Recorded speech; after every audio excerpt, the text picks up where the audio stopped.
Call to order, Town of Prescott Valley Special Town Council Meeting, June 29th, 2023. Clerk, please call the roll.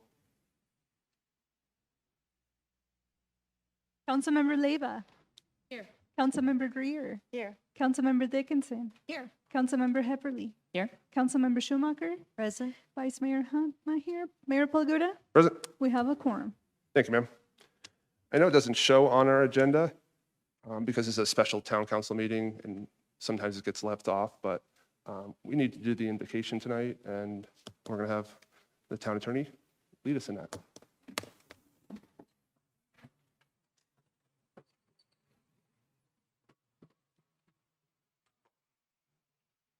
Our Father in heaven, we're so grateful for the opportunity to be here today. We thank Thee, Father, for the circumstances that allow us to come, the health and strength and family and work circumstances that allow this. Please, Father, bless us that we may have Thy Spirit to be with us today. We might be guided and directed in all that we say and do. We say and ask this in the name of Jesus Christ. Amen. Please remain standing for the pledge. I pledge allegiance.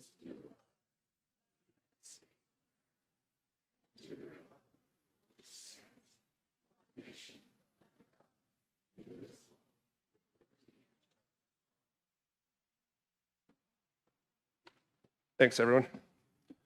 Item 2, call the public. At this time, members of the public may comment on matters listed on the agenda or solely on matters within the jurisdiction of the town. Any persons wishing to address the council must register their name with the town clerk prior to the commencement of the meeting. The council's response is limited to responding to criticism, asking staff to review a matter commented upon, or asking that a matter be put on future agenda. Such remarks shall be limited to 3 minutes unless additional time is granted by the mayor. And as a reminder, everyone, this isn't just your only opportunity to communicate with council and staff. So if you'd like to, at another time, you can always reach out, schedule an appointment, and we can speak for much more in-depth conversation about any questions or concerns that you may have. So just something to keep in mind. Clerk? At this time, I would like to call citizen Patricia Betzold. Welcome, ma'am. I'm Patricia Betzel, and I live at 3883 North Fairfax Road, PV. This is about the council vote today on the Villas and Homewood Suites by Hilton developments, as well as the incentives for attainable housing. The town is proposing 2 new projects that will bring transient populations into single-family residential communities. The Villas, 360 row houses, adding an estimated 2,884 daily trips to the roads, and the Homewood Suites, a 4-story hotel with 90 rooms and 352 daily trips. These projects do not meet the PV conditions for development. They do not, and I quote, constitute an environment of sustained desirability and stability. They are not in harmony with the character of the surrounding developments and neighborhoods, and they will adversely affect the value and use of properties adjacent. Neither of these applications include proof of water. The villas are not one of our trailer parks.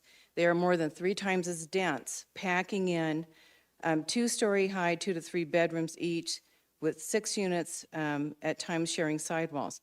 There are no yards, and make no mistake, this is not affordable housing. And we don't call them that. They call them lock and go.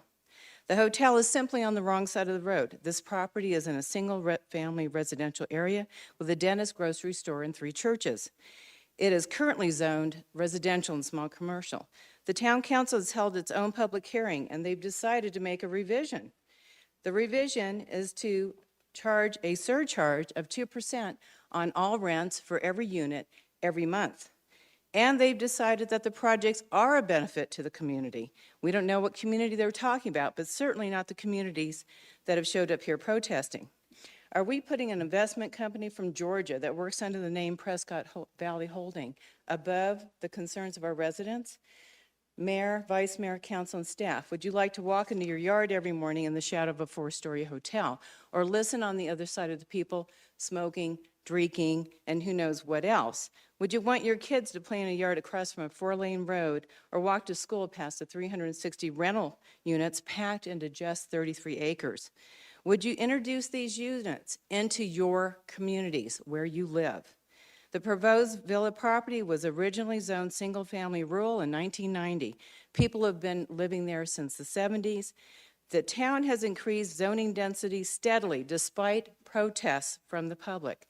The proposed Homewood Suites property just applied this year to go from a residential to a commercial zoning.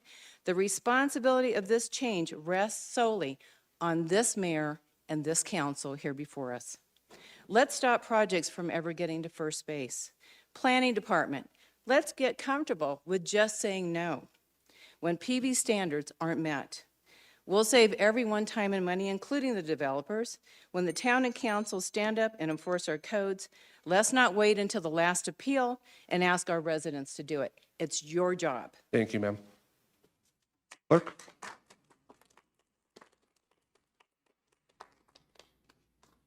Resident David Cardy. Welcome, sir. I live at 3101 Pleasant View Drive. Nervous, as you can see. Not a pleasant speaker like she is. I've basically been told that the Homewood Suites is a done deal, that it will be built there. So I made a statement with that in mind to address some issues that I think are important. Were more important, but mine are where I'm at. So I'll read this real quick. First of all, I'd like to thank you for giving me the opportunity to speak here today. That is an honor. I would like to address some old business, which is the Homewood Suites. I am aware that this hotel is being built, but I would like to request that as a condition of approval, we get sidewalks on both sides of Pleasant View and speed bumps on both sides of Pleasant View and speed bumps from the frontage road to Sunset for safety purposes, to slow down the traffic that will be added due to the hotel being built. You can use some of the money that you got for sidewalks for safety. This is a residential neighborhood and residents walk regularly with their dogs and without dogs on the street. I met with Mr. Ruby to explain to him the concerns with the traffic. If you have any questions, you can ask me now. I do believe that the traffic is going to be doubled or tripled because the only way to get to the Civic Center from that motel, because of the way the roads are set up, is through the neighborhoods. And that's going to be very dangerous for people. Thank you. Thank you, sir.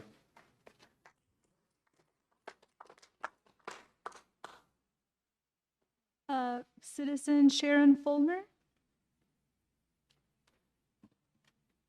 Welcome, ma'am. My name is Sharon Fulmer. I live at 2934 North Pleasant View Drive. I have a few questions. I'd like to know how many of you actually drove our neighborhood to see how this hotel would impact us?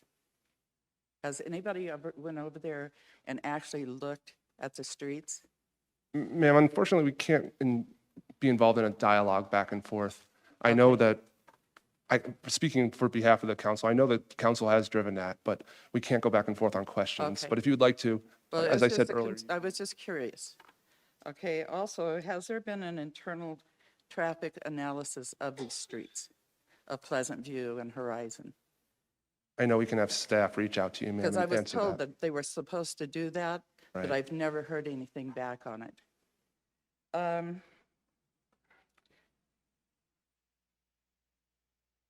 Have you considered helping us make our roads safer? You know, has this come up? Because speed bumps, sidewalks would all be great. My husband was standing out there the other day. Some guy went flying down the road. He yelled at him, slow down. As soon as the guy could slow down, he gave him the finger and said, F you. You know, and this is all the time. And nothing's being done about these speeders. And this, if it's this bad now, what's it going to be like with 300 and some trips a day from people out of town?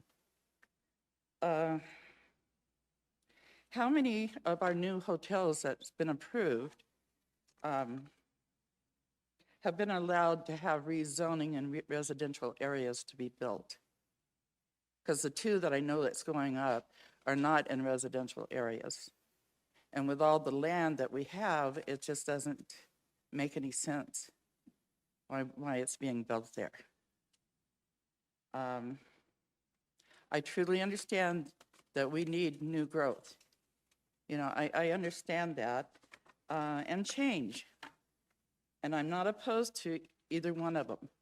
but they need to be done in the right place where the citizens are going to be safe and their home values aren't going to go down. Because what happens if you build this and all the properties go down? Is this hotel going to be able to cover all the property tax with the property value going down lower? You know, I mean, this is stuff to think about. So all I can say is please consider the safety of your citizens and the residents in this area. And if you haven't driven over there, please go look. You know, maybe you'll see what we're talking about. Thank you. Thank you, ma'am. Clerk? Citizen Cindy Aubrey. Welcome, ma'am. Hi, I live at 3076 North Pleasant View Drive. As Dave said, we need sidewalks and speed bumps. The area is not safe for our children to be able to walk, our children to be able to ride bikes. My grandchildren, I can't even take them outside. It's not fair. This is beautiful. We'd like to take walks. With it being unsafe, we implore you to make the hotel pay for sidewalks all the way from the frontage road to Sunset and make our neighborhoods safe for this. It is only correct. We have paid our property taxes. We've paid your guys' salaries. Please, make our neighborhood safe. Thank you, ma'am. Citizen Dan Ness. Welcome, sir. Mayor, Council, Dan Ness, 3025 North Pleasant View Drive. Been there since '85. Seen this little town grow up around us. Been fortunate to see its humble beginnings, a little slump block building where you started out as your offices, watching Larry Tukowski try and build parks out of used equipment. So we've come a long way. As much as I love the quiet little town, it's easy to understand the draw and the growth that come with that. The growth was determined by its beauty, its climate, its affordability, all of which are quickly disappearing. Nobody's going to see Glassford Hill behind this hotel. The growth may be inevitable, but someone had the foresight to place restrictions to help guide that growth. Zoning ordinances. Minor changes seem reasonable, given you don't have an outcry from the community. This zoning change has been vigorously opposed with valid and reasonable points of view. It completely ignored and pushed aside, truthfully, to the point of why bother even having zoning ordinances. If you got money, you can do what you want. To put a 4-story building up against this neighborhood is so overtly intrusive in so many ways. The size, the height are far more than a transitional zone and or residential services. The impact will be undeniably huge from a visual standpoint and from a traffic standpoint. These are not meant or planned to be corridor streets, and this without a doubt force that to happen. Again, ask yourself, how many hotels have you ever stayed at that forced you through a small neighborhood? I doubt it's hard to come by. And if you lived here, I think you'd be standing down here too. But it doesn't end there. The impact of a 90-unit hotel, plus employees, plus services on an already congested intersection of 69 Glassford and the frontage will be potentially disastrous. That will not change even if the structure is moved to a lot between Kidzam and the church up against Pleasant View. It's not an appropriate place for this hotel. You still have time and the ability to change this. Some prevention by you will, you may never see that, but you know, if we start having accidents, minor accidents, injury accidents or worse, you will see that.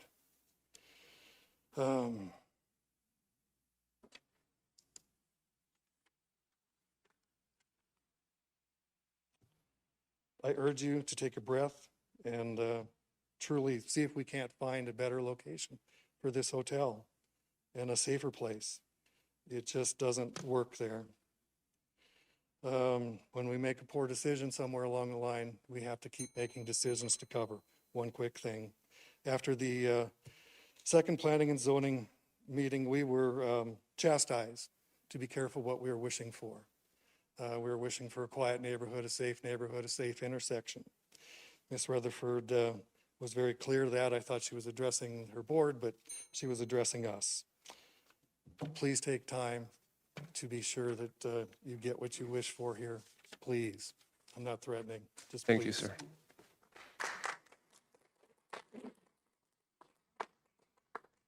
Citizen Randy Erickson.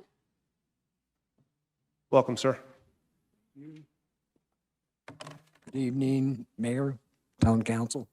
Randall Erickson, 2967 North Pleasant View. I brought a long list up here to talk about, but I'm going to shorten it quite a bit. I just don't want the hotel at all. We've done without sidewalks for 36 years, and I grew up without sidewalks, and it's fine with me to not have those. So I can't believe what a terrible place that is to build a hotel. I wouldn't want a business there. And I've had a business here when my wife and I moved up from Phoenix with 6-month-old son. We moved into Prescott, a nice place in the woods. We could have bought it. And I started my business in a little store in Prescott. And we ended up, after a year, moving out here to this house. I moved my business out. I doubled the size of the business on First Street. After just a couple years, was there for 12 years. And I had 2 different residential contractor licenses and a commercial one. I did a lot of business. Everything that went out of there was from $1,000 to $100,000. A lot of it in Prescott Valley. That was a lot of sales tax and a lot of work. My son started a scholarship when he was a sophomore in high school or in college at U of A for a Bradshaw Mountain High School student. Did that for 14 years, and I helped him with it. So we've done a lot, been very loyal to the town, and the word we got from the get-go on this, back in August, was that this was a done deal. It was going in. And we've still come here and we've still put our 2 cents worth in, and just seems to be the same thing. Prescott Valley, and we made it through 08 and 09 recession, and we made it through COVID, and we're still all going. The town is doing really good. To stick that hotel there, unless there's something going on that we don't know about, is ridiculous, particularly now that you have 2 other hotels to get revenue from sales tax. And there's plenty of other things you're getting sales tax from. So to give us an apology that you're sacrificing our neighborhood because you need sales tax is unethical. It's criminal what you guys are doing. It's unbelievable. Thank you, sir. You're up here because of us. Thank you. We the people. Sir. Starting the Constitution. We the people. And Tim Reynolds. Welcome, sir. Good evening. Actually, I just wanted to get a little bit of a clarification. I know last town council meeting, Vice Mayor Lori Hunt proposed the proposition that there would be amendment to the zoning that would never be long-term hotel or converted into apartments or anything like that. It would just be short-stay hotel. That's correct, right? Because I was also in the paper yesterday, which is great for the next 5-10 years while this council sits on the board. My question would be 20 or 30 years from now, if it's not making it and the owner wants to turn it into a motel, something that basically we said we didn't want it to happen, is it your concept that that next city council would honor the commitment you made to this neighborhood? Or is the neighborhood on its own again and everything that was said and what you would like to see happen is mute. And when this item comes up, we'll have legal comment on that. How's that sound?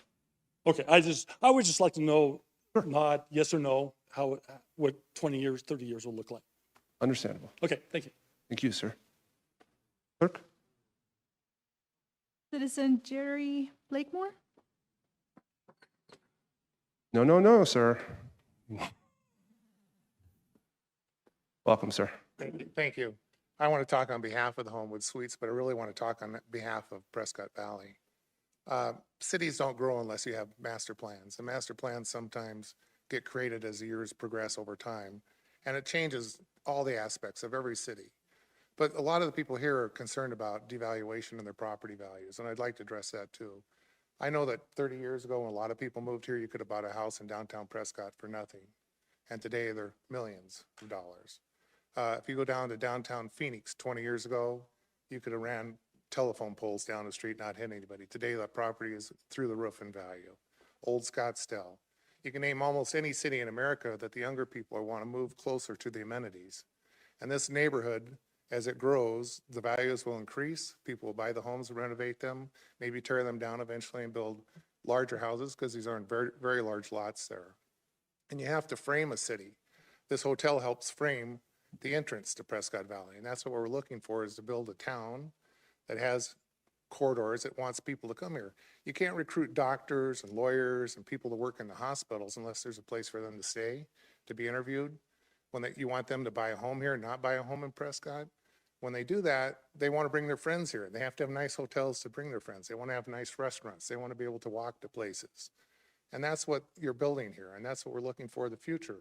And I know it hurts a lot of times, but it's the growth that we're looking for, and the proper growth, and that's how the city grows. Thank you. Thank you, sir. Clerk? Citizen Mark McIntyre? Welcome, sir. Greetings, Mayor, City Council. Mark McIntyre, live at 2968 North Lynx Lake Drive. I picked Prescott Valley when I came here 35 years ago because I'd leased a place in Payson and then found out on Friday it was a tourist town. I'd moved from Southern California and had left 3 tourist towns: Dana Point, San Juan Capistrano, and Capistrano Beach. All what people would call idyllic paradise. But it is not easy living in a tourist town. And that appears to be our destination. That's what these hotels are all about. And I agree with all of my neighbors that you're picking the wrong spot. You're parking a Sherman tank at the edge of the healing fields, the edge of what I have called home for 35 years.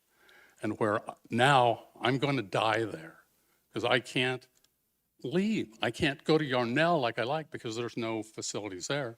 My wife needs constant doctor's care, and so we're stuck here. So now I'm listening to the sirens wail day and night.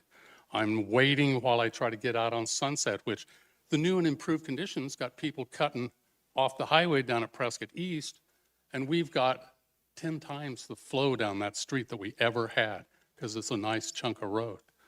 And you build it and they will come, and that's it. But tourists are not nice people to live with. And this pursuit of the almighty dollar will come and bite you in the end. I would like the town that I came to at least exist in some part. You're going to take Glassford Hill away from me. I'm losing another chunk of the sky from here. My life is not pleasant. It's not the same life that I came to.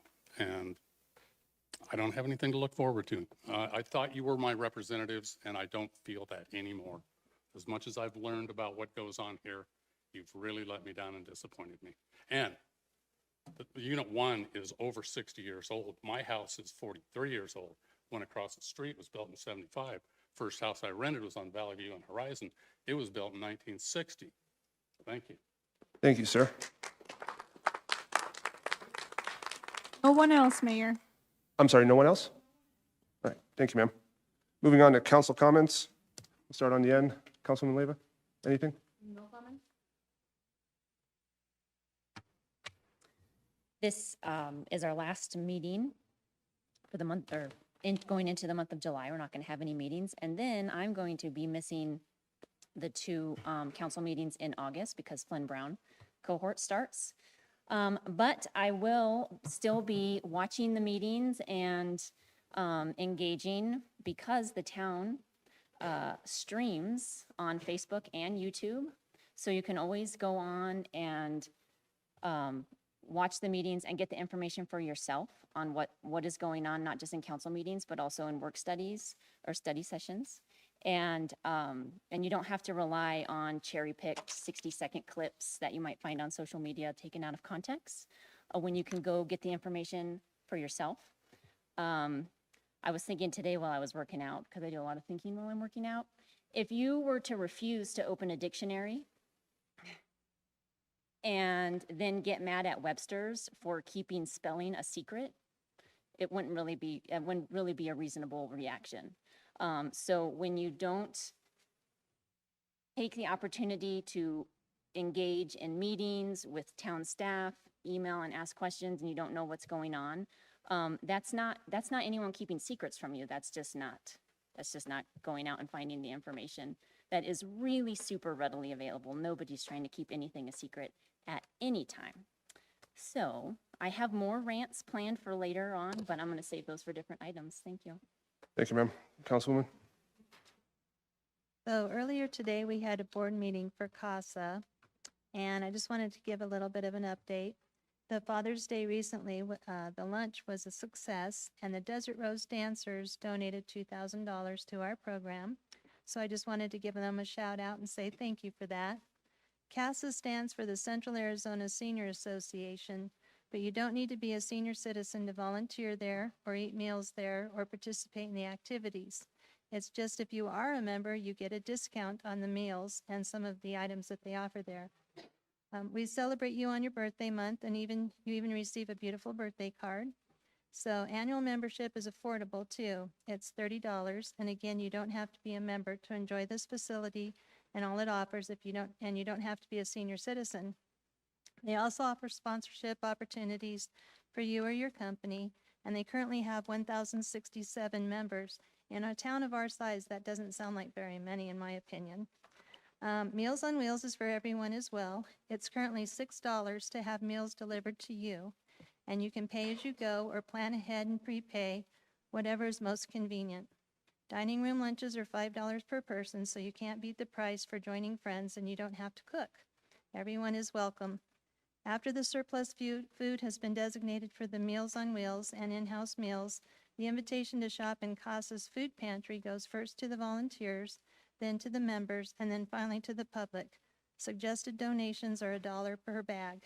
So I know in these times when it's tough, sometimes having other food choices is a good idea. CASA also offers a thrift shop with daily specials, bake sale items, bingo, line dancing, pottery classes, Meals on Wheels, and next month's flea market is July 13th and 14th from 9 to 2. CASA will be closed this Monday, July 3rd, but will be open again on Tuesday, July 4th. This offers the workers a 3-day holiday weekend. Tomorrow night is a dine and dance from 4 to 7, and we're needing volunteers to help out, so if you're able, please give them a call. And currently we're seeking a president-elect to help Mary throughout the remainder of this year and possibly step up to being the president of CASA. They have a website, so if you have any questions or want to view the upcoming activities, it's casapv.net, and their phone number is 928-772-3337. Just thought I'd give an update. Thank you. Thank you, ma'am. Councilwoman?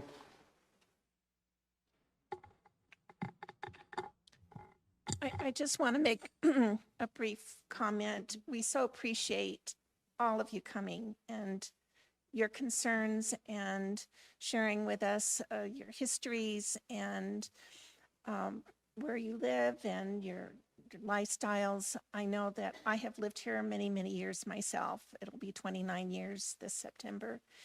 And I moved into on a street here locally near Spouse that I watched 22 houses being built after I moved in. And all of the views that I had, I mean, I had a gorgeous view out my back deck, and beautiful spring flowers of every color under the sun. And right away, a house was built, and they built a big garage. And now I have maybe 4 inches. If I lean far enough, I can see from my back deck.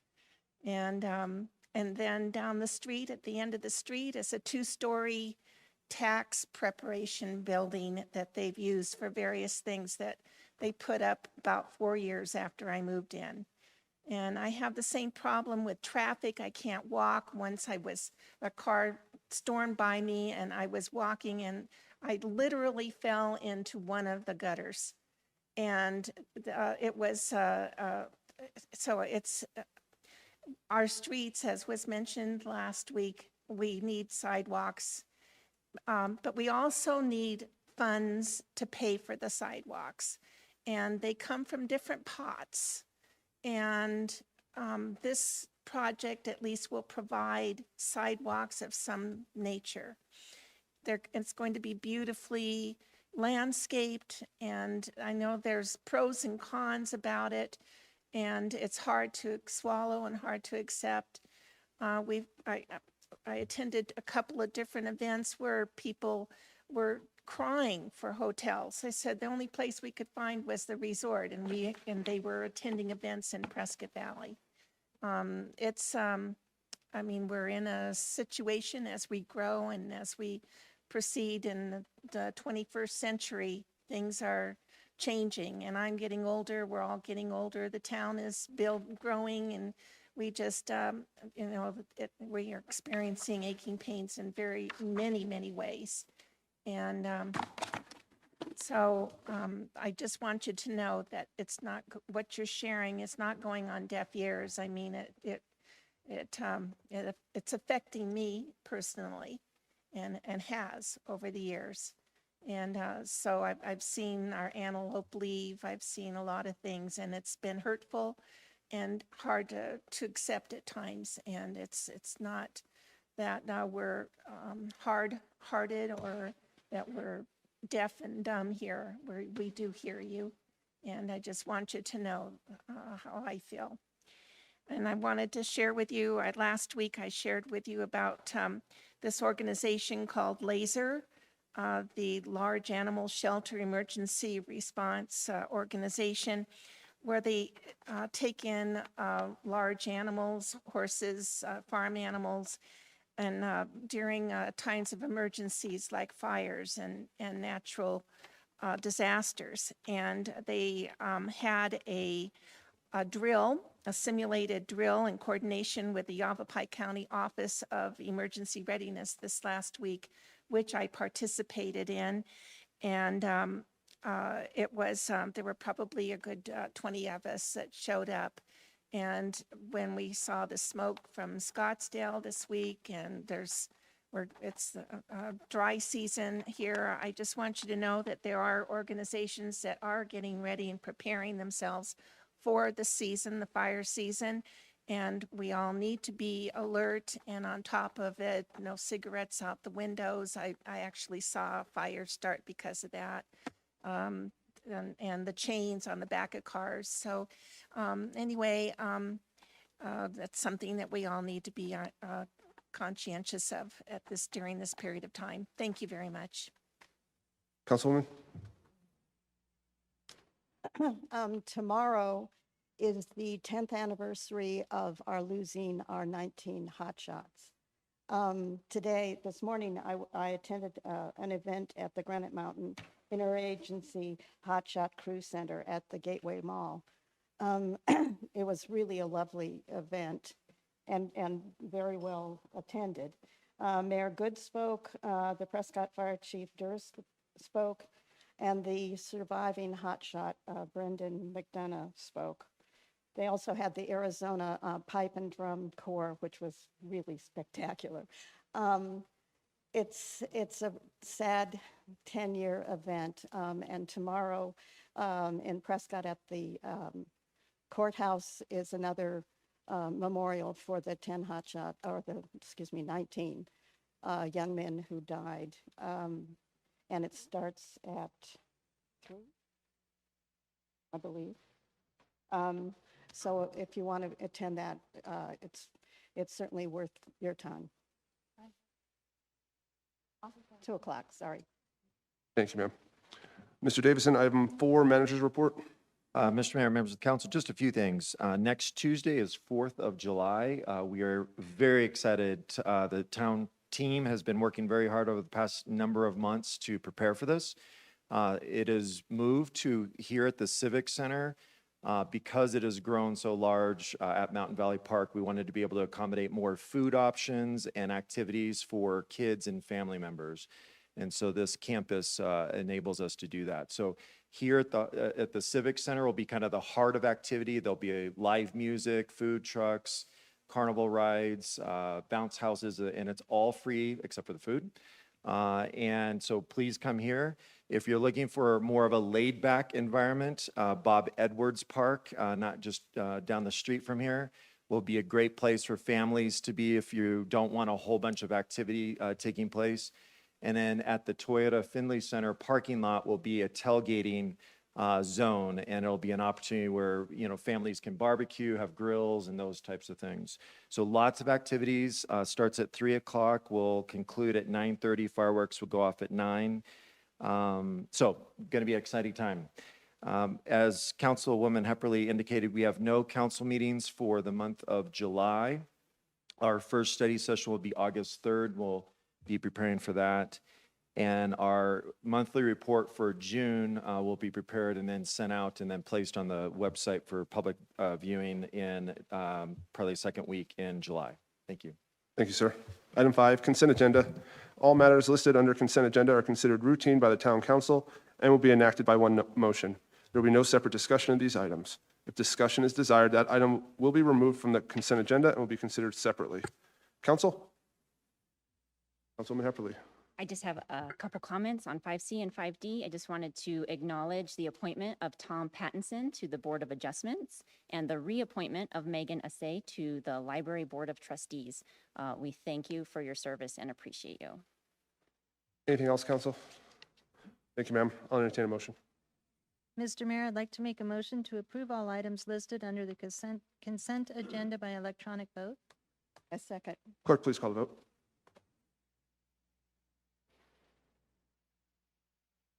That passes unanimously, Mayor. Thank you, ma'am. Moving on to item 6A, Villas ZMC 23-001, second reading. Ma'am, welcome. Good evening, Mayor and fellow council members. The Villas is, we had a hearing, the last hearing, we had modifications made from the council and those were made. There's no further comments from staff, but if you have any questions, we're available. Thank you. Councilwoman. I don't have any questions. I just have some comments. So I found a report called Higher Density Development, Myth and Fact, and it was written by the National Multi-Housing Council, the Sierra Club, the American Institute of Architects, and the Urban Land Institute. And I will post a link to the report in its entirety on my council Facebook page so that everybody is, in the immortal words of LeVar Burton, don't take my word for it. But I did want to read a couple paragraphs from their myth number 5.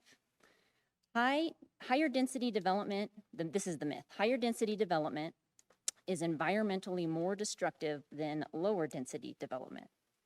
The fact is low density development increases air and water pollution and destroys natural areas by paving and urbanizing greater swaths of land. Higher density development offers the best solution to managing growth and protecting clean air and clean water.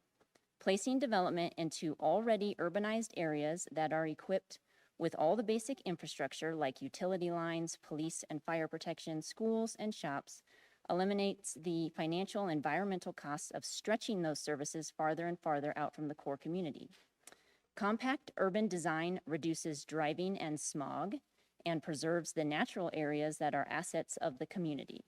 Watersheds, wetlands, or grasslands in our case, open space, and wildlife corridors. It further minimizes impervious surface area, which causes erosion and polluted stormwater runoff. 2 studies completed for the state of New Jersey confirmed that compact development can achieve a 30% reduction in runoff and an 83% reduction in water compared to conventional suburban development. Increasing density not only improves air and water quality and protects open space, but also redirects investments to existing towns and cities. It can revitalize existing communities and create more walkable neighborhoods with access to public transit and hiking and biking trails. Pedestrian-friendly, higher-density developments offer general health benefits as well. Mixed land uses give people the option to walk and bike to work, shops, restaurants, and entertainment. The convenience of compact communities may help fight diseases related to obesity. Higher density communities are vital to preserving a healthy environment and fostering healthy lifestyles. Close quote, this is me speaking now. Per our general plan, managed growth means prioritizing development within the inner core parts of the town, or what in the general plan is called Tier 1 areas. The Villas is a great example of Tier 1 development and the type of development being mentioned in this report, especially with its access to the future Glassford Dells recreation area. Another good example, I don't know if you guys have noticed it or not, is the Legato Apartments that's being built at the heart of the entertainment district, which will provide walkability to shopping, dining, and entertainment. So like I said, I will post a link to that report so that you can read it in its entirety. Thank you. Thank you, ma'am. Council, have you any other comments? Clerk? I had one comment. Oh, go ahead. I was wondering, as I was reading the ordinance, this is for our attorney, I did not notice where it was stipulated 360 units. It basically indicated that those would be decided in the final development plan process, and then when you approved the preliminary development plan, you indicated that 360 units were required for the preliminary development plan, and that will require then the final development plan to have that limit. Okay. Anything else, Council? I have one other comment. Last week, we discussed that the child care portion would be eliminated, and I saw that it was still in the ordinance. Is that going to be eliminated or as well? And that's addressed to our attorney. The child care portion? Yeah, we talked about that they would be able to have child care within the There was no change that was made. There was some discussion of changing something, but the decision was made not to change that. not to change that. Yeah. Okay. All right. Thank you. Councilwoman? If I remember correctly on that, Vice Mayor Hunt suggested that that would be left up to the CCNRs to manage that, because we didn't want to get into the weeds of what, was allowed and what was not allowed as far as working from home. Ordinance number 2023-924. An ordinance of the mayor and common council of the town of Prescott Valley, a municipal corporation of Arizona, amending the town zoning map ZMC 23-001 for APN 103-09-035 and APN 103-09-083K, otherwise known as the Villas, from R1 MH Residential Single Family Mobile Manufactured Homes and C2 PAD Commercial General Sales and Services Planned Area Development zoning to RS PAD Residential and Services Planned Area Development zoning, and providing that this ordinance shall be effective 30 days after its passage and approval according to law. Thank you, ma'am. Shall this ordinance pass?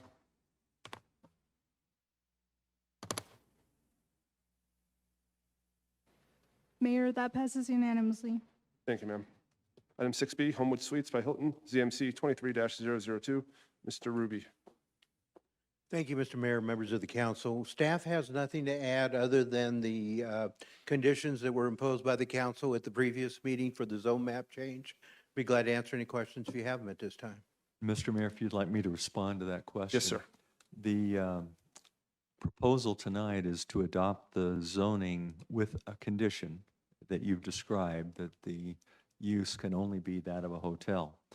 If that is ever changed, it will require another rezoning process. And that would then mean that it would go to the Planning and Zoning Commission, and then it would come to the town council, and there would be the 2 public hearings that would be involved along with all of the notices, if any future council wanted to change that condition. Thank you, sir. Council, will you have anything else for Mr. Ruby? I have one question. Yes, ma'am. So reference the parking lot. It would be located entirely on the south side of the property and as required by town code would have a minimum of 95 on-site parking spaces. And it says here a left turn only onto Pleasant View Drive is proposed with curbing to restrict turning movements. And the photograph that I saw, it was hard to decipher. Is that curbing going to be inside the parking lot? Is it going to be on the sidewalk? Is it going to be in the street as it causes the traffic to go to the left?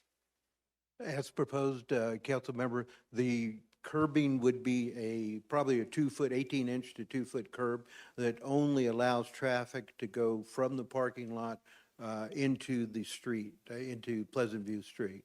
So it would continue from the parking lot across the sidewalk and then into the edge of the street, as proposed. Oh, okay, so it does go into the street. Yes, ma'am. Okay, that's what I was curious about. Is this going to cause any problems with traffic going either way on that street? The intended turning movement is to go left only onto Pleasant View. It should not cause traffic north and southbound to be impeded in any way, but there's always the possibility of those folks who are scofflaws, if you will, and are going to try to go around that. It's similar to what the pork chop or the diamond that is on Glassford Hill that prevents people from going across Glassford into Pavway. We have folks that try to do that anyway, but the reason that diamond was placed there was to prevent accidents that were occurring there. So we'll do our best to make sure that's enforced, and I'm sure that the police department will be there to help with that as well. So this will stop the flow of traffic, hopefully a good portion of it anyway, from going to the right and going down Pleasant. Yes, ma'am, that's the intended purpose. Okay, very good. Thank you. Mm-hmm. Anything else? Clerk? Ordinance number 2023-925. An ordinance of the mayor and common council of the town of Prescott Valley, a municipal corporation of Arizona, amending the town zoning map ZMC 23-002 by changing the zoning classification of a 1-acre parcel, APN 103-026-067, otherwise known as Homewood Suites by Hilton, from RSPAD, Residential and Services Planned Area Development Zoning, to C2PAD, Commercial General Sales and Services Planned Area Development Zoning, and providing that this ordinance shall be effective 30 days after its passage and approval according to law. Thank you, ma'am. Shall this ordinance pass?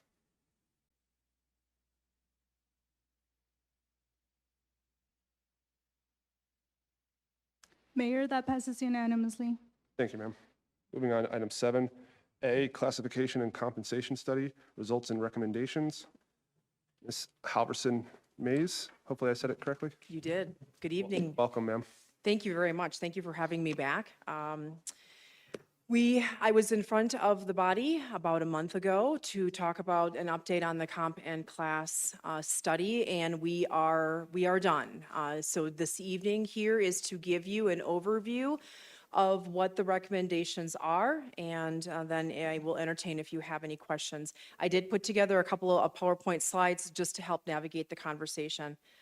If you recall, about a month ago when I was here speaking with you, we went over the review of the market findings, and what you will see here in front of you are those very slides again, that when we look at what the salary range that the town currently is compensating under, those, the minimum and the midpoint of those respective salary ranges are compared to the average market.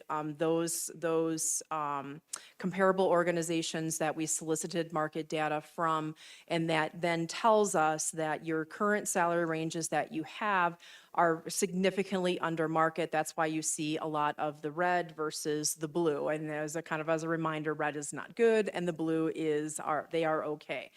Now, when we look at, on the very large chart, what this is all of your actual employees. When we take a look at their, when we take a look at their actual wages, and what we do is we average per position. So you're not looking at actual employees here, you're looking at the average of all of the employees within each position, and we compare that against the market. What we are finding is that you do have some employees that are okay, they are paid well within the market, and so what is happening is your salary ranges are falling behind, but the town has been approaching compensation more on an individualized basis as they've been making job offers, trying to target what they felt has been the market rate. So what we've been working on over the last 6 months has been collecting and analyzing the market data from those comparable organizations that we have listed in the final report, analyzing the position information so that we can adequately develop what we call a classification system, which is really that hierarchical structure of your job titles, and putting all of that information together to develop now for you a new compensation system. So we have developed for you 3 different salary schedules. The majority of your employees are going to be on the general salary schedule that has been created with 3 specific data points: a minimum, a control point, and a maximum.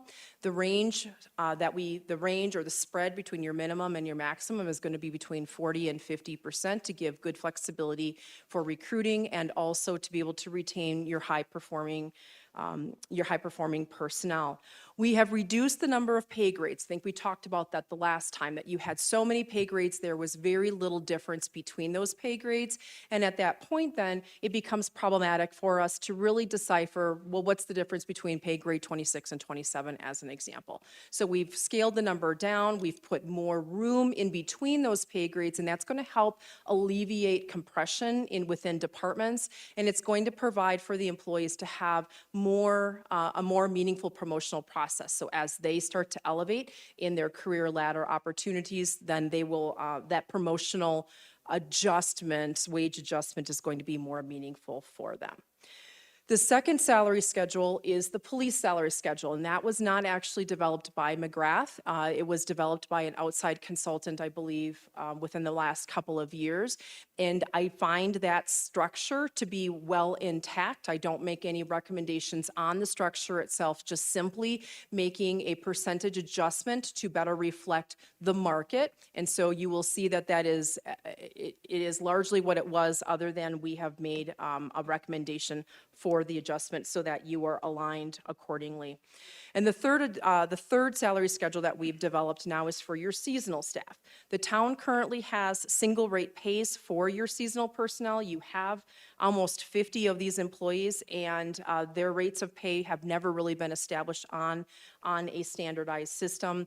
We now have developed a 3-step model. That 3 steps is important because what we are trying to do is allow the employee to progress to an advanced step or a higher rate of pay for the seasons that they return to. We're looking to build in a retention tool for those respective positions. And for those, a lot of them, they are lifeguards, they are concession workers, and you expect that they are probably only going to be here for a couple of years and then they're going to go away to college or whatnot. And so we don't expect that we're going to have a long tenure, but we hope to keep them a little bit longer.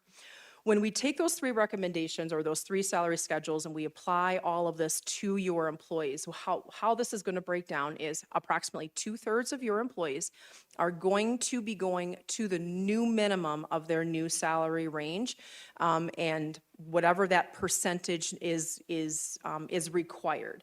So even though we talked about on that previous chart that you have about 55% or so of your positions that are doing well in the market, within those, we have individual employees that may be a little bit higher or a little bit lower, which is why you're seeing about 2/3 are going to have some pretty significant adjustment. Another 1/3 of them we found are already in the range. They're going to need a modest adjustment, and the identified adjustment for them is 6%. So all of your employees will experience no less than a 6% adjustment going into the next fiscal year. All of your seasonal employees have now been placed on step. All of your police officers will remain on their step because they simply are going to have a market adjustment. And out of all of your employees, we do have a couple of situations where we have some individuals whose rate of pay is higher than the maximum that we have defined.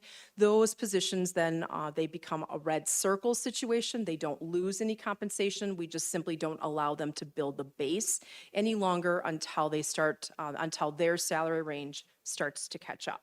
And really quickly, I just wanted to throw out there are 30 vacancies that we've been tracking through this process. And what I am hopeful that the town is going to see is that they're going to be ramping up recruitment and that you're going to have a much easier time filling your vacancies.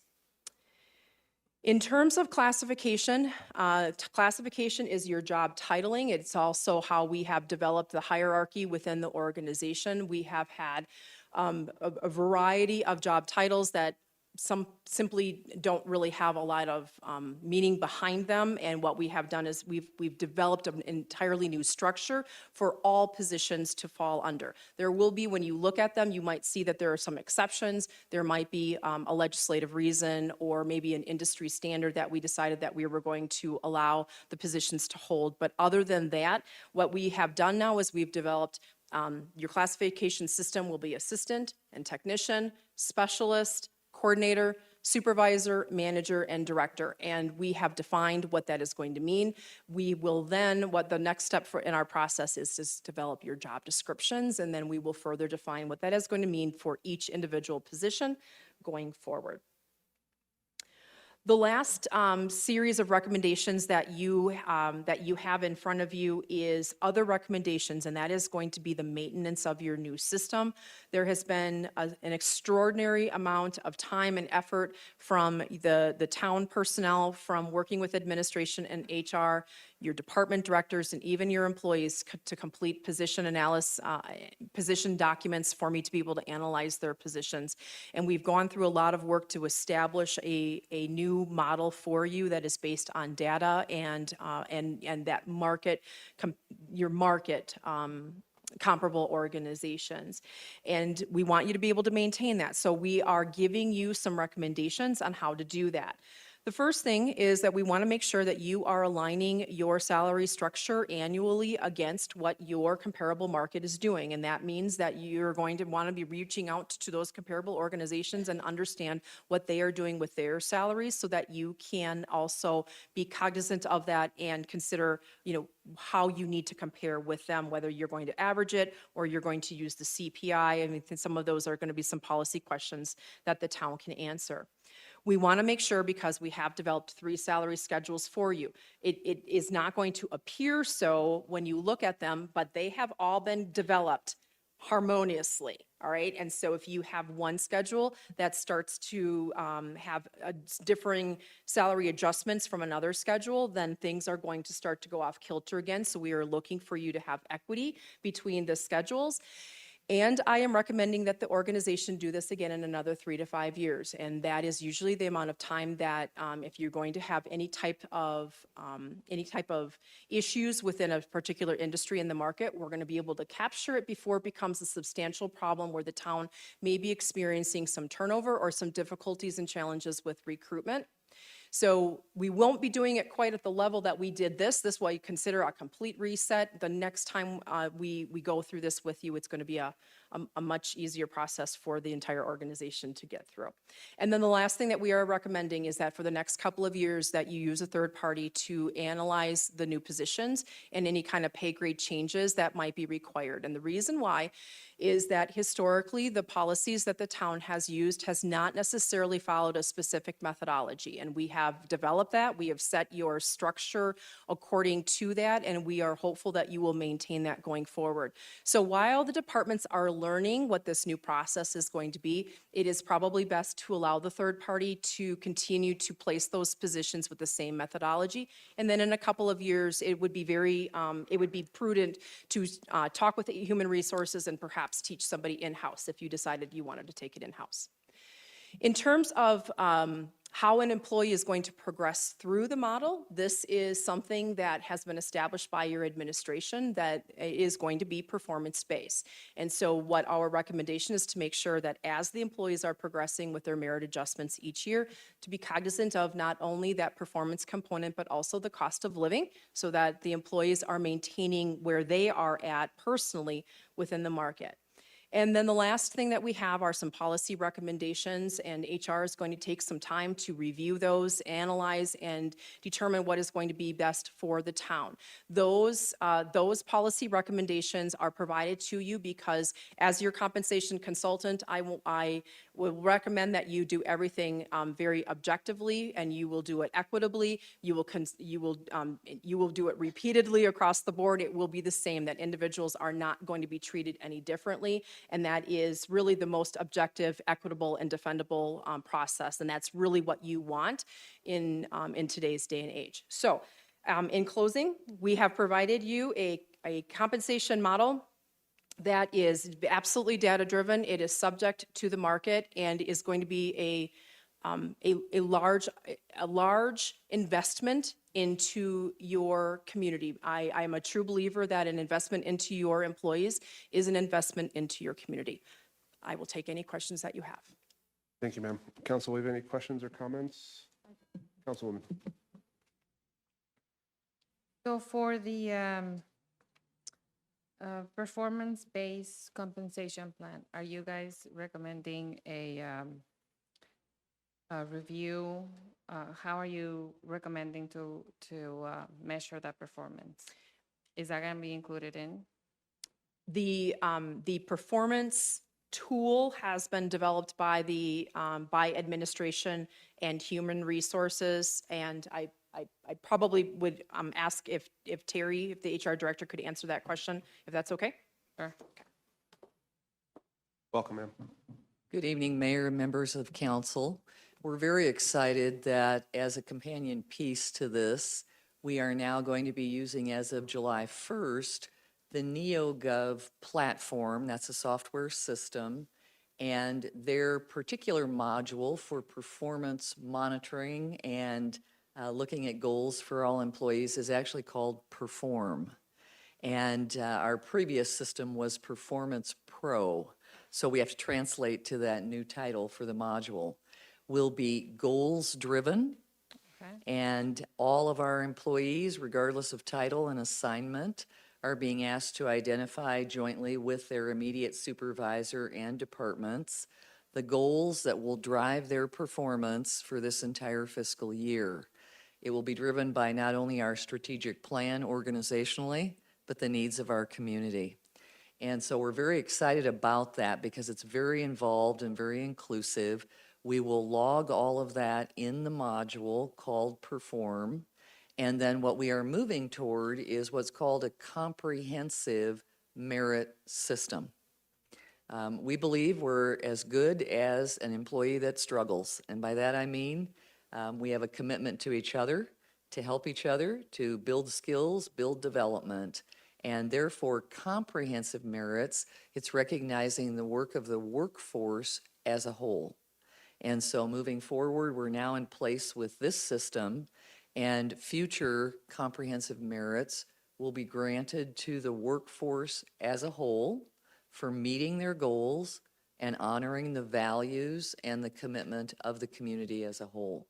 So we're moving away from the past traditional monitoring annually, monitoring by hire date, looking at whether or not someone is valued at a 3% or a 2% or a 1% merit recognition, but rather it really is that integration of the work in totality for the community. This is excellent because actually, like, bringing key members of the team and to provide the services to the community and having that assurance that they're performing at their best and being motivated about it, is really great. Is what makes us, work better. So, and it's a proven thing that the town will have access to this information so they know that we're trying to provide the best quality of employees to serve them. So this is great. This is great. Congratulations. Thank you. We're very excited about it. Councilwoman? Anything? Anything? I have a question for Melina. So could you go back, I think, 3 pages to the very first, there. Here. Okay, so you indicated here that 63 full-time, part-time employees are above new minimum and that they would stay within a 6% adjustment. Does that, so they are now above the new minimum? That is correct. They are not going to lose pay. There is no employee that is going to lose pay through this process. So this 6% adjustment, could you explain that? I sure can. When we do compensation studies and we talk about implementation, we have a standard. That standard is that all of the employees, if you are under the new salary range between the minimum, if you're under that minimum, our goal is to make sure that all of the employees get up to the minimum, because that is between the minimum and the maximum. That is what we are considering to be the competitive market range. Okay, and so that's the goal. We want your employees to get to the competitive market compensation.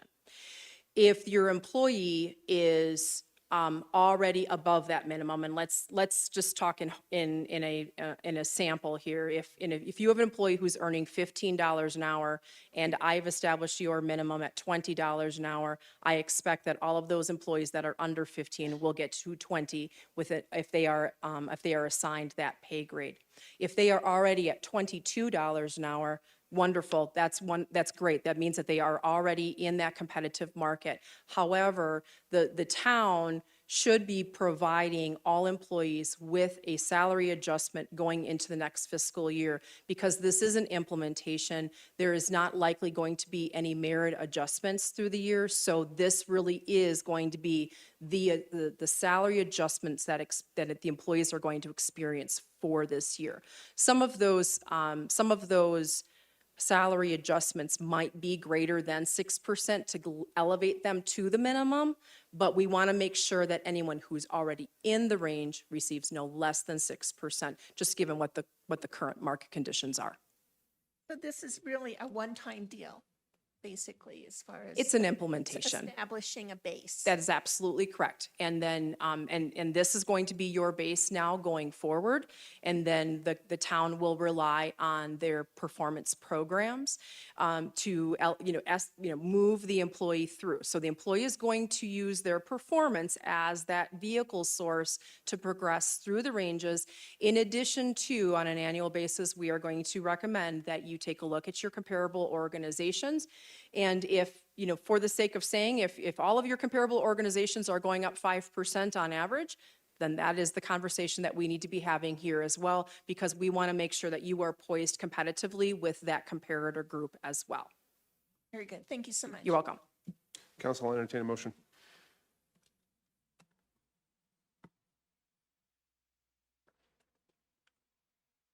Mayor, Council, I make a motion to approve the results of the McGrath Classification and Compensation Study and the related budget transfer in the amount of $2,689,200 by electronic vote.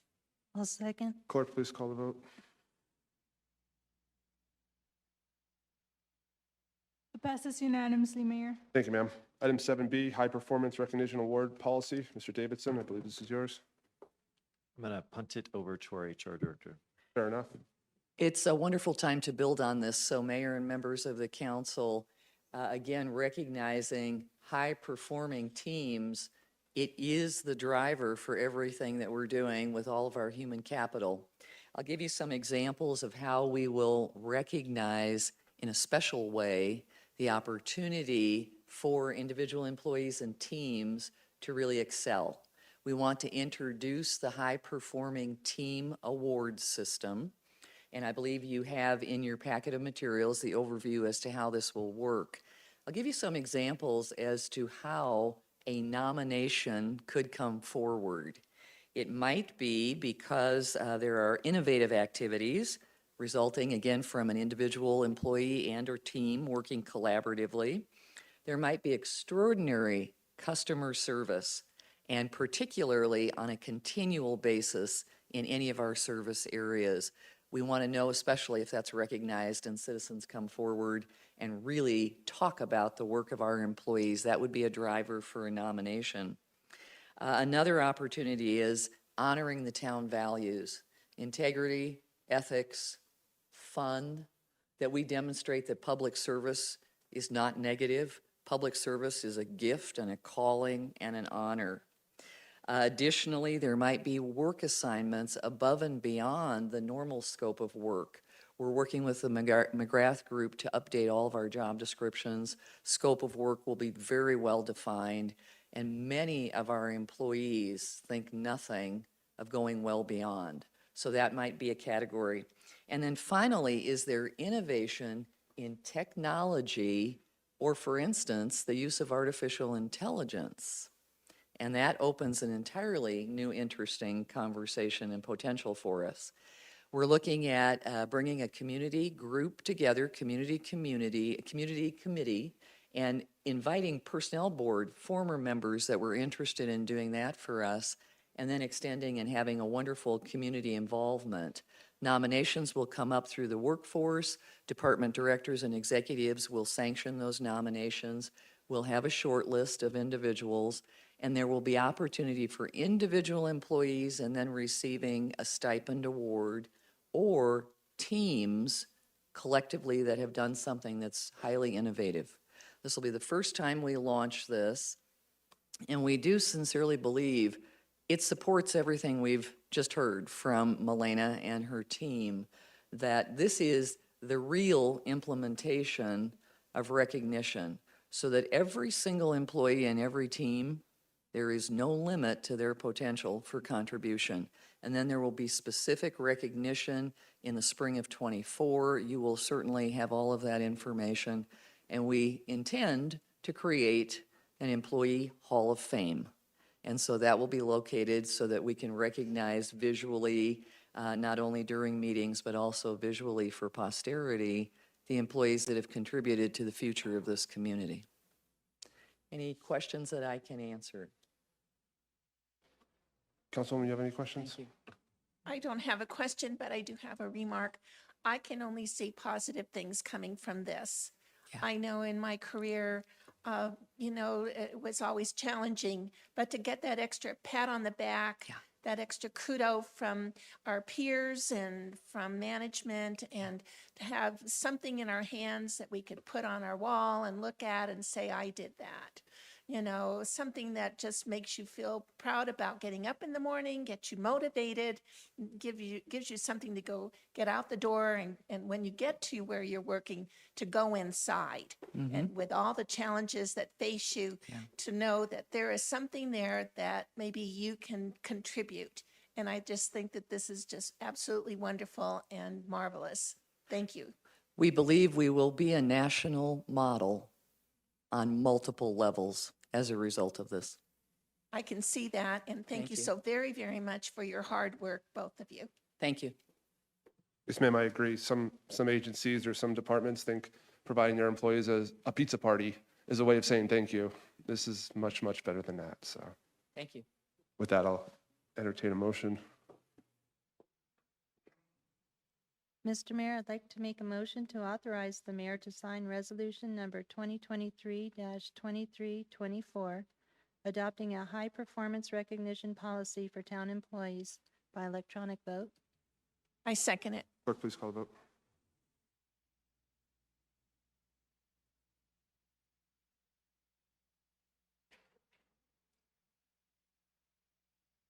Councilmember Leyva,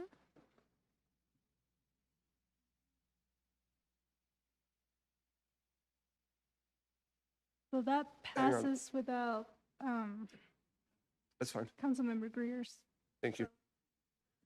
Moving on, item 7C, Amendment Town Council Strategic Plan, Attainable Housing. Mr. Chamberlain, welcome, sir. Good evening, Mayor and members of council. I will be very short and sweet with this. So last month, council was given a presentation by the Attainable Housing Task Force regarding the need for attainable housing within our community and why it is so important. Attainable housing has become a major issue not only for Prescott Valley, but most of the country. The council is insisting that incentives are created that are available for housing developers in order to help with this ongoing issue. A new line item has been added to the prosperous community focus area of the council's strategic plan that reads, expand the incentives available to attainable housing developers within 2 years. So as of July 1st, a new neighborhood services department has been established for the town that will spearhead this initiative and others to effectively implement and ensure its success. The creation of the new neighborhood services department will enable the town to provide a higher level of attention, outreach, and response to various needs of the community. So if you have any questions for me, but. Councilwoman? I just have a comment. Okay. So first of all, I would again like to thank the Attainable Housing Task Force for all the work that they did. And then I'm sure that they are thankful to the council for considering this amendment. And it is not town staff or town council's place to tell a landlord what they can charge for rent any more than we would try to tell a landscaper or a lawyer what they can charge for their services. What the town can do is create the kind of conditions that promote a flourishing free market with healthy competition, which in turn helps regulate the costs of goods and services. And in the case of this particular strat plan amendment, the town can also offer us incentives to encourage the development of attainable housing.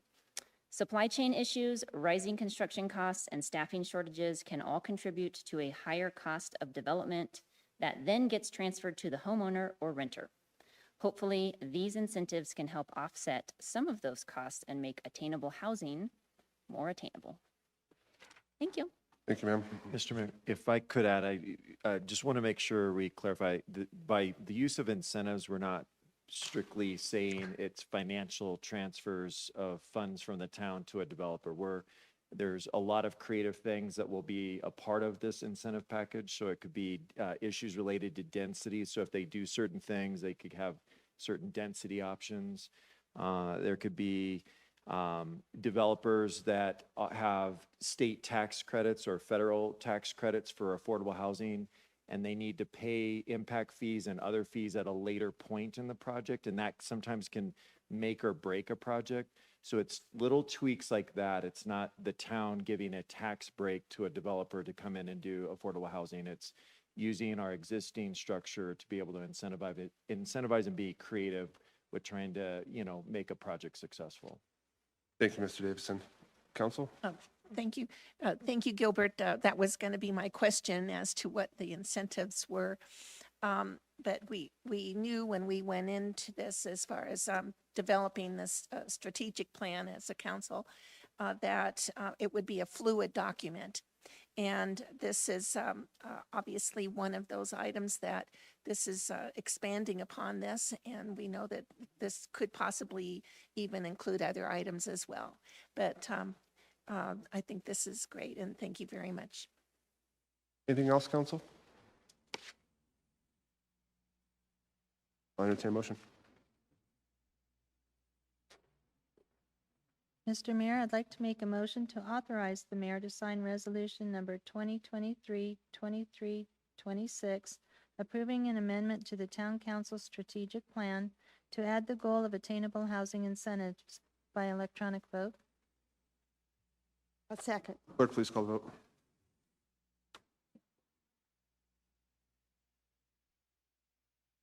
That passes unanimously, Mayor. Thank you, ma'am. Item 7D, IGA, ADOT funding, Glassford Hill improvements. Ms. Reuter, welcome. Good evening, Mayor, council members. This is a very exciting item, I just have to say. And this item is to authorize the mayor to sign the intergovernmental agreement with the state of Arizona through ADOT for state funding for Glassford Hill improvements in the amount of $9,900,000. This project generally consists of construction improvements to add northbound and southbound lanes, a third lane roadway segment, including curb, gutter, sidewalk, drainage improvements, and bike lanes on Glassford Hill between Long Look Drive and 89A, which will then complete our full section from Highway 69 to 89A. I just wanted to say a few words. This would not be possible without Mr. Gallegos, who is the Executive Director of SIMPO, and I'd like to welcome him up to say a few words, if you would. Mr. Gallego, welcome. Mr. Mayor, members of the council, thank you very much. Vinny Gallegos, Executive Director of Central Yavapai MPO, or SIMPO for short. Great day to be with you today. A lot of hard work over the last year. Want to acknowledge all of you as mayor, council, and staff in reaching a monumental moment. Would like to acknowledge the efforts of SIMPO. For those in the room that may not know, Central Yavapai MPO is a regional transportation planning organization. We look over the 400 square miles. That's essentially the Quad City area. There's 143,000 people under our care as we look at the transportation system. About a year ago, SIMPO staff, myself, working with Mayor Palguda and the rest of the executive board, had a discussion about regional priorities to work with the state legislature on. This is the result of that conversation.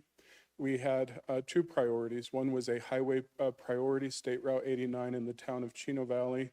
Unfortunately, that was not successful, but what was successful is Glassford Hill Road. SIMPO identified this through our 25-year regional transportation plan. Glassford Hill Road is the #1 regionally significant road in the entire region. And in order to make this a priority, Mayor Palguda, the rest of the board had a vigorous discussion, because there's obviously advocacy for the county on Williamson Valley Road, the city of Prescott on Willow Creek Road, and other projects. When all was said and done, though, the discussion led to this being a priority. I want to especially acknowledge Representative Quan Nguyen, who spearheaded this project. He was able to get Representative Selena Bliss with him, Senator Bennett. This particular $9.9 million project was part of a statewide effort for rural Arizona, greater Arizona, outside Phoenix and Tucson. Greater Arizona came together to work with the legislature and said, there's some real needs when it comes to transportation. The ask for Greater Arizona this past year was around $300 million. With the support of the legislature, we were able to get a little over $300 million, again, of which 9.9 million was Glassford Hill Road. So a monumental moment, but it was not just given to the town of Prescott Valley. It was, again, through incredible hard work. And it was the work of SIMPO, the town of Prescott Valley, the state legislature, a lot of negotiation, a lot of, coming up close. And again, Chino Valley will be coming forward this next year as part of our regional priorities to hopefully receive success as you have received success. So I do ask, as we move forward and we recognize and celebrate this, SIMPO has already set legislative priorities going into this next year. So as much as we appreciate the regional support to Glassford, I would ask that we don't even take a breath, but we move on to the next thing. And the next thing is, again, to support the town of Chino Valley and that improvement on State Route 89. In addition to, and again, there's another opportunity for the town of Prescott Valley. Part of the priorities is SIMPO has identified regional preservation funds. And what that means is that the town of Prescott Valley, along with the other 4 municipalities, with the legislative support, would get monies to support your road preservation program. So I'm working with your Public Works Director In identifying those priority projects, she'll return that back to you and give you updates. But if successful, the town of Prescott Valley would receive about $5 million to help with your preservation program. So again, when you see Representative Wynn, Bliss, and Senator Bennett, please thank them for this. And Mayor, thank you again for your effort, and let's celebrate what the great achievement is. Happy to take any questions or comments. Thank you. There you go. I just want to, you thanked a lot of people, but I want to thank you because your leadership at SIMPO is unprecedented. You care about the community, you care about all regions, you play no favorites, and all you care about is transportation and trying to go out there and get money, and you do an exceptional job, sir. So a thank you to you. Thank you, Mayor. Appreciate it. Council, any other questions? Other than this is an incredible project. I mean, we cannot emphasize, I mean, it's Glassford Hill, folks. Like this project, we wouldn't have been able to do this for another probably 5-7 years without the help of our state representatives and Senator Bennett. So it's super exciting. I mean, this is going to be terrific. So keep the foot on the gas, sir. Will do. I agree with the mayor, and it's been a privilege being in meetings with you over the last 3 years. Vinny, I've learned a lot, and I have experienced and witnessed firsthand all of your hard work that you have done, and it was you're just exceptional in what you do. And thank you so very, very much for assisting us in this effort. Thank you, council member. There's nothing else. I'll entertain a motion. Mr. Mayor, I'd like to make a motion to authorize the mayor to sign an intergovernmental agreement with the state of Arizona through ADOT for state funding of Glassford Hill improvements in the amount of $9,900,000 by electronic vote. I second it. Clerk, please call the vote.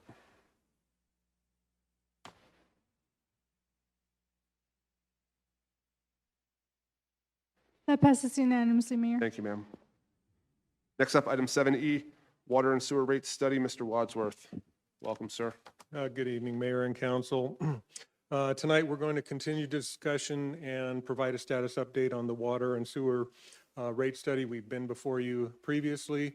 In addition, tonight's discussion will also talk about what it might look like to implement a drainage utility. And so Dan Jackson from Wildan Financial Services is here this evening to make this presentation. Thank you, sir. Welcome. Thank you, Mayor, and members of the council. I am Dan Jackson, Vice President of Wildan Financial Services. Tonight's presentation is a continuation of the two presentations we've done before the council over the last few months, talking about your water and wastewater utility, what's happening with the utility, the challenges you face in the future, and the need to do a new long-term water and wastewater rate plan. We've have a presentation here that we'd like to go over with you tonight, but the presentation is comprehensive, but I'm going to skip over a bunch of the charts because you've seen a lot of them before, a lot of the background charts. I want to kind of cut to the chase and talk about the different rate plan recommendations we'd like to provide for you tonight. But before I do that, I just want to reemphasize a couple of very important factors. I think the main question anybody has whenever we talk about a long-term water and wastewater rate plan is why? Why should water rates go up? Why should we have to pay any more for water service today than we did 20, 30 years ago? I mean, after all, the water tastes the same as it did back in 1999, so why should it cost any more? It's a fair question, and the answer is very simple. You try to run your water operation like a business. You want the revenues from your water rates to cover the costs of producing that product, and water is a product. It's a product like a McDonald's hamburger or a gallon of gasoline or anything else. And like anybody in business understands, costs go up over time. And as those costs go up, you've got no choice but to pass those costs through to your ratepayers. Now, the town of Prescott Valley has done a remarkable job at keeping your rates as low as possible. You haven't had a rate adjustment since 2017. Most cities I work for, and I work for over 40 cities here in Arizona, most of them raise their rates just about every year. As a matter of fact, the average utility raises its rates 5 to 6% every year. So the fact that you've gone 6 years without a rate adjustment, I think is pretty remarkable. Unfortunately, inflation and other factors are continuing to drive up your utility costs. At the same time, you're facing the need to invest as much as $52 million in the future of your system. These are investments that are going to go to build, repair, and expand your water and wastewater system. They're assets that are going to be in service for the next 50 years, but they have to be paid for. All of these factors together are driving the need for you to do a new long-term rate adjustment, and that's why we're here tonight. So the other chart I want to provide to you before we get into the rate plan recommendations is this chart provides a little perspective about what people here in the town of Prescott Valley pays for water service compared to what a lot of your neighbors pay. The average residential customer here in Prescott Valley uses about 5,000 gallons of water and sewer service a month. Well, as you can see from this chart, that customer pays $52.82 for that service. That amount compares very favorably to other cities here in the Verde Valley. As you can see, you're a little bit above some of the major cities like Phoenix and Tempe, but you're below many other comparable cities here in the state. Now, the purpose of this chart is not in and of itself to provide the justification for a rate increase. It is just meant to answer the fundamental question: are what people pay for water and sewer service here in the town of Prescott Valley disproportionate to what other people in the state of Arizona pay for similar amounts of service? The answer is clearly no. You compare actually quite favorably to them. So let's go through, and again, you have all these charts that you can look at in more detail as you ponder these decisions, because we're not asking for a decision tonight. We're just providing you a background presentation. But based on feedback that we've gotten from the staff and from our last council presentation, we've put together 3 potential rate scenarios for you to consider. Keep this in mind. The decision on rates is not just a financial decision. It's a social and a community decision as well. There's a lot of different rate plans you could put into place that will get you the revenues you need to fund your water and sewer operation. The question becomes, what's the most fair, just, and reasonable rate plan? Well, the answer is whatever you decide is the most fair, just, and reasonable rate plan. So we've presented a few alternatives for you to consider. The first is what we call the status quo, where it just basically maintains the same rate structure that you've got right now. The second is what we call a lifeline rate, where it offers special discounts to senior citizens and qualifying disabled veterans. And the third is what we call a conservation rate, which encourages greater water conservation. So let's talk about the first scenario. The first scenario is what we call the status quo. It basically says whatever people are paying today, they're going to pay X% more after the rate plan goes into effect. There are a lot of benefits to this. First benefit is it's very easy to understand. People are used to it. There is a fairness argument that says that whatever people are paying, they're going to pay the same percentage more under the plan. And it's been a very successful plan in the past. It's known, and it is very accepted within the community. There are a few challenges to this plan too. One is it does encourage conservation, but not as much as it otherwise could.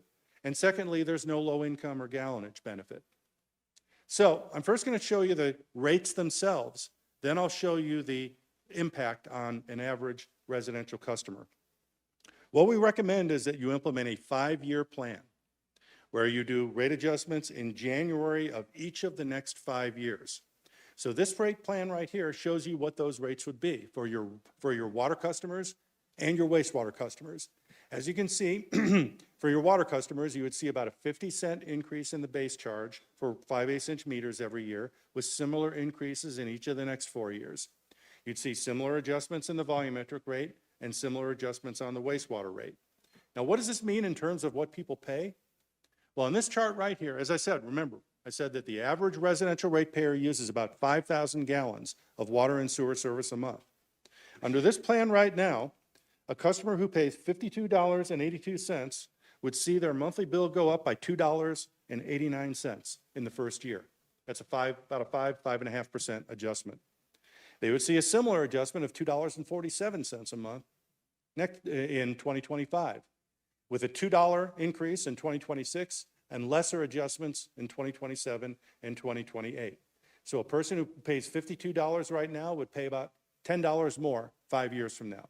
Obviously, if you use more water, your monthly bill would go up a little bit more, and commercial ratepayers would also see an adjustment. As you can see, the percentages are just about the same for everybody. So that's scenario one, the status quo. Let's talk about scenario 2. One of the feedback we got from council last time was maybe we should consider a rate that takes into consideration our low income, our neediest people, our senior citizens, and maybe our disabled veterans as well. Well, we did a little bit of background research on that, and we have developed a rate that will actually implement that. As much as 25% of your residential customers would qualify for a senior citizens rate if you define senior citizen as 65 years or older. Also, you have as many as 1,700 disabled veterans as well. So it would be a fairly large percentage of people would qualify for a rate like this. What are the benefits of a plan like this? Benefits of implementing a senior citizens rate or a disabled veteran rate is that it will provide some definite financial relief to these customers. It would be basically a 20% discount in their rate in the first year. It also makes sure that to the neediest customers, the rates are affordable. We want our rates to be affordable. But there are challenges to this too. You know, if you give one group a benefit, you've got to recover the revenue from another group. So what it means is if you give a benefit to the senior citizens and the disabled veterans, you're going to have to do a slightly larger increase for your other customers. Secondly, there might be some debate over what exactly constitutes a senior citizen rate or what actually constitutes a disabled veteran. So let's take a look at the scenarios. Under this plan right here, as you can see, you would have a water rate that is slightly higher for your residential customers. It would go from $9 to $9.63 in the first year. It would go up slightly higher in the subsequent years after that. You would then, however, your senior citizens would see their monthly minimum charge of $9 go down to $7.70. And their volumetric rate go from $3.21 down to $2.75. And the other rates would go down as well. Now, after that rate gets put in place, their rate would start to go up again in the subsequent years of the 5-year rate plan. But there would be initially a significant benefit for your senior citizens. Same thing would be true on the wastewater side. As you can see, your wastewater rates would go up a little bit more for your residential and non-residential customers in order to fund a discount for your senior citizens. So what would the impact be? Well, let's take a look at our residential customer who uses 5,000 gallons. He's our average person. Remember, average. Average means some people are more, some people are less. But the average customer is 5,000 gallons. Instead of a 5% adjustment, that customer would see a 6% adjustment, 6.5%. Instead of the rate going up by $2.30 in the first year, it would go up by $3.42. But the senior citizens rate, as you can see from here, their senior citizens rate would go down by almost $8 for a 5,000 gallon user who is a senior citizen. So their bill would go from $52 down to $44. And then after the first year, all the rates would start to go up again. But by the 5th year, the senior citizen and disabled veteran rate is no higher than what that person is paying today. On the other hand, the residential customer would see a slightly higher increase over the 5-year period. All right, let's talk about the third scenario. The third scenario is conservation. Right now, you have inverted block rates where the more people use, the more they pay. It's not a real aggressive rate. So we're suggesting that you consider putting a little bit more distance between each of the blocks, making each block a little bit higher, which would act as a financial disincentive for greater amounts of water use. Inverted blocks are very successful in getting people to conserve water usage, incredibly successful. So that is one definite benefit of having a more aggressive conservation rate. Another aspect of this is that the base charges would reflect what is known as meter equivalency standards. Right now, somebody who uses has a 2-inch meter. A 2-inch meter has 5 times the capacity of a 5/8-inch meter, okay? What many cities do is charge a base charge that is 5 times greater for a 2-inch meter than the 5/8-inch meter because it has 5 times the capacity. Now, the benefit of that is that it ensures that customers will not use a meter that is any bigger than what they actually need. The town of Prescott Valley does not do that right now. You have a larger charge for your larger meters, but it's not much larger than the 5/8-inch. What we would suggest is that over the next 5 years, you phase in that meter equivalency. So the benefits of that is that it would ensure that that users would use a meter commensurate with what their needs are, and that water conservation would continue. The challenge is that the high-volume users would see a significant increase in their water bills in the first year. They're not going to be happy about it. They're probably going to let you know that they're not happy about it. So if you do this, it has to be with the understanding of what the implications are and that you are trying to disincentivize the larger users from greater uses of water. So let's see what the impact is. Here's our water rates. Take a look at the base charges by each meter size. Right now, a 5/8" base customer pays $9 and an 8" as a base charge. The 8" customer only pays $40. Over the 5-year period, that bill would go up to over $2,000 a month. Now, that's a lot of money, isn't it? But an 8" meter uses quite literally millions of gallons of water.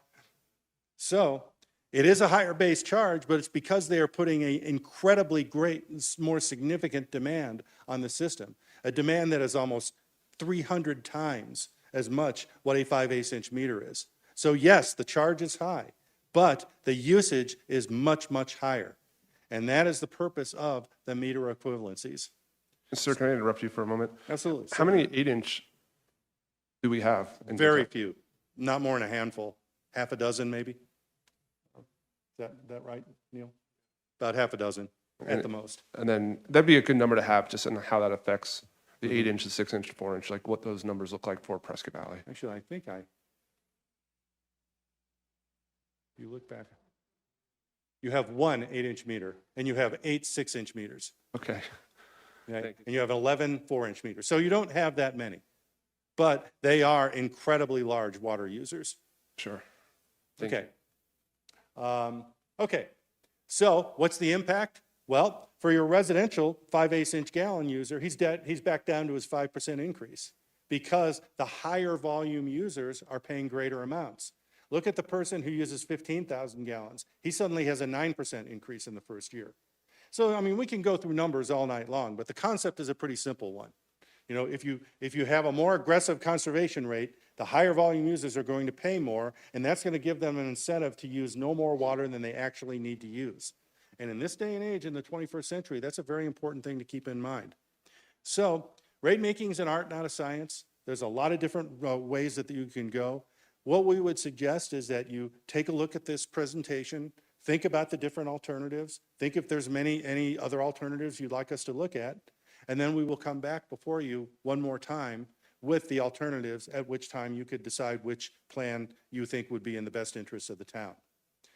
Once you decide that, you have to follow Arizona state statutes in order to implement the rate adjustment. And that requires, just very briefly, that you file a notice of intent.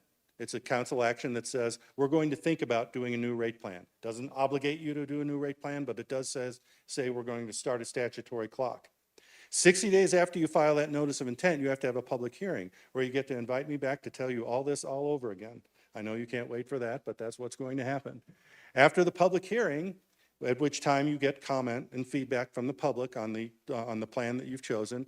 After that time, you can then adopt the rate plan of your choice, which will go into effect 30 days later. Again, that's all state law, and that would be the next step. So at the next council meeting that I present at, we would probably ask you to make it your choice as to which of these plans you would like, or if there is another plan you'd like us to look at. So I just want to spend a couple of minutes talking about the drainage fees. Drainage fees are becoming an increasingly important factor for cities across the United States. They're particularly becoming an important factor for large growing cities like Prescott Valley. The reason is that as cities grow, they have and develop more of what is known as impervious surface area. They pave roads. They create impervious surface area that causes stormwater to accrue when there are weather events. And so cities are facing increasing costs in how they manage that stormwater, how they process it, and how they get rid of it, basically. And so what you're starting to see is more and more, in the past, most utilities have used their water and sewer utility to just sort of absorb these costs. But the costs are becoming so large that more and more cities have decided to create a separate stormwater fund to charge a monthly fee to cover all of the personnel, operating, and capital costs involved in stormwater management. Most cities base their charge on something called impervious surface area, as I mentioned earlier. The more impervious surface area you have, the larger the fee it is. That pertains only to commercial customers, though. Residential customers, all of them would pay the same flat monthly fee. So, how much impervious surface area do we have here in the town? Well, you've got a lot of commercial customers that don't have very much, and a few customers who have a lot. You have about 1,000 commercial parcels here in the town right now. 462 commercial parcels have 2,500 square feet of impervious surface area or less. 150 of them have between 2,500 and 5,000. You have 23 that have between 50,000 and 100,000 square feet of impervious surface area. And you have 18 that have between 100 and 250,000. So as you would expect, this is exactly the spread we expected to find when we did this. You've got a lot of commercial customers that have a little bit of impervious surface area, and you have a few customers who have a lot of it. And believe me, a customer that has 250,000 square feet of impervious surface area is generating a lot of stormwater each month. Okay, so how do you do a cost of service? Well, like water and sewer, you have to project based on the future. We expect that your utility will have its expenses continue to increase at a rate of 3 to 5% a year. But one of the key factors is how much capital expenditures are you going to have to do to build the stormwater facilities that can process and manage the stormwater itself? Well, we've done some preliminary calculations, and I know that the town is going to be undergoing a more comprehensive study in the next year or so. But for the purposes of this initial fee, we have assumed that you're going to be spending as much as $4 million a year in building stormwater-related capital assets here in the city. Of the $4 million, $3 million of it would have to be funded through the fund, and the other $1 million would be funded through your HERF and CDBG funds. So what that essentially means is that if you establish a separate stormwater utility, you'd have to issue debt, just like you do for water and sewer. You'd probably issue about $6 million in debt every couple of years to fund your capital improvements. The good news is that by establishing this fund, you'd be able to make as much as $30 million in stormwater-related capital improvements in the town in the next decade. This is your cost of service. As you can see, it's costing you about $500,000 to $600,000 in the current year to manage your stormwater utility. That amount is expected to increase to as much as $3 million by 2032, and a lot of it is debt. This is exactly what you'd expect to see. A lot of capital costs, although your utility will continue to increase. You're going to have to add a couple of personnel as your town continues to grow. So, just like with the water and sewer plan, we recommend that you set a 5-year stormwater or drainage fee implementation plan. The residential fee would be uniform, and the commercial fee would be assigned to every individual commercial customer based on how much impervious surface area they have. This is the fee structure that we recommend. We recommend that you set an initial residential stormwater fee of $2.50 a month. For non-residential, the fee would start at $2.50 for 0 to 10,000 square feet of ISA. For those above 500,000, the fee would be $127 a month. You can see that over the next 4 years, the fee would continue to go up. It would go to $3.50 in 2024, and it would hit $5 by 2027. Now, nationwide, the sweet spot for monthly stormwater fees for cities is between $3 and $7 a month. That's my experience, and that's not only my experience, but it's the experience based on several national surveys that have been done. There are some utilities that have stormwater fees that are less. There are some that have stormwater fees that are significantly higher than that, but most cities do $3 to $7. In fairness, there are a lot of cities that don't have a stormwater fee at all. This right here is a comparison of stormwater fees in Arizona. Your initial fee would be $2.50. By 2028, that fee would hit $5. There aren't that many cities in Arizona right now that have a stormwater fee. We found 5 to compare you to: Goodyear, Tempe, Benson, Flagstaff, and Oro Valley. As you can see, all of them are in the basic same range that you're at right now. And I can also tell you that all of them are going to increase their fees in the coming years because they're subject to the same pressures you are right now. But what we're recommending is a stormwater fee that starts out at $2.50 for residential and eventually hits $5 by 2027. For the commercial side, the fee will get pretty high for the impervious surface area customers that have 500,000 square feet or so. But the fee is high, but the amount of cost they are causing the town is significantly high. Because think about if you're a parking lot with 500,000 square feet of parking lot space. Think about all the stormwater that causes. Somebody's got to pay for it. It might as well be the customer who owns the space. So it is a step forward for the town to implement this. It would mean that you would be establishing basically a separate utility, but this fee would pay for all stormwater costs in the coming years. So with that, I would again recommend that you all take a look at these numbers, look at this presentation, think about what you think would be in the best interest of town, and we'll come back later this summer and we will talk about this again. And at that time, maybe at that point, you would be ready to make a decision on how you'd like to go forward. With that, I'd be happy to answer any questions you have at this time. Councilwoman? Hopefully you don't have to go back to the slide, you'll just know what I'm talking about. But on the slide that had the 3 scenarios, it Right. looked like scenario 3 had to be built off of scenario 2. It was like a scenario 2 plus.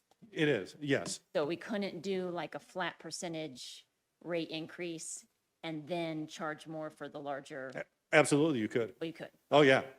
Rate making is an art, not a science. You can do a lot of different rate plans. And if it is the preference to have a flat increase for everybody with the meter equivalencies, then the flat rate increase would be less than it would be under scenario 1 because more revenue is going to be recovered from the higher base fees. The other question is, what do you want to do about the senior citizen rate? If you don't want to have that, then the percentage increase for everybody else would be a little bit less. So if you tell us you'd like, kind of a combination of it, we'd be happy to run the numbers for you.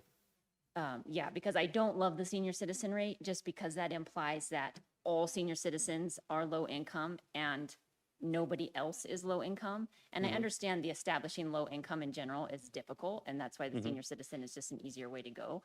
But I would rather, because then you'll end up with senior citizens who don't need the rate discount, and then a family of 4 over here who really could use the discount, but now they end up paying more. That is what would happen under that rate plan. And so that's why I was wondering if we had some options there. And then my other question is kind of out of left field, and Gilbert, you might be better suited to answer it. But if a larger commercial entity, like say the Ace Warehouse building, were to implement on-site stormwater management, say like the rainwater harvesting for aquifer recharge, would that, could there be some kind of like discount or something that could be applied to that situation? Mayor, Councilwoman, yes, we had talked about that. There could potentially be credits given if there's certain infrastructure that a commercial or even residential had put in that would go against the fee. And usually it'd be with a large scale commercial types of projects. I think the key is when we come back to study session, we'll all have an opportunity to have digested all of this and then come with a strategy to you. And then hopefully then you come back with those numbers. I think that'd be a good plan. Mr. Davidson? Mr. Mayor, members of the council, just, one other thing, and thank you for that. So we definitely want your thoughts, your input, your concerns. This certainly affects everyone in our community. We, the team, and working with our consultant team, I want to dig in deeper on the why of this stormwater fee and what the public would get for it, so that it's very clear that if we had $2 a month or whatever the number could be, that getting dedicated staff, equipment, we can maintain drainage ways throughout a large portion of our community that otherwise right now we're taking street staff, and when we can get to cleaning out ditches, we do that. But it's a very small team right now. And so if drainage is a critical issue for our future, we want to make sure that we've got the right staff and equipment in place so we can stay on top of that. So I want to build something where you can see, like, here's what you would get or not get for depending on the fee. Council, anything else? I I'll say think- right now, oh, I'm sorry, Councilwoman. Yeah, I do have comment on scenario 3, when pretty much we're considering giving the people the responsibility of the usage. That is a different rate, right? So the people that use the most are gonna pay more. Right, that's right. Mhm. So right. parts of each scenario can be combined Yes, depending on their category and stuff. If we Yes. want to present another option, let's say. yes, right? you could consolidate certain aspects of the three scenarios we looked at to come up with an overall town scenario. And then with, as far as the rate, as far as the volume blocks are concerned, they're very successful at encouraging conservation because there's an old economic saying that if you raise the price of something, you get less of it. And so when you raise the price for greater amounts of usage, people are going to think twice about using it. The great thing is the water's still available for them if they need it, but it gives them a strong incentive to maybe water their lawn twice a week instead of 3 times a week, or maybe fix that running toilet, or do something else that will ensure that water is not wasted. Okay. All right, sir, hey, we appreciate your time, and we look forward to you coming back. All right, thank you, everybody. Council, can I get a motion to adjourn? Mr. Mayor, I make a motion to adjourn. Have a second? I'll second.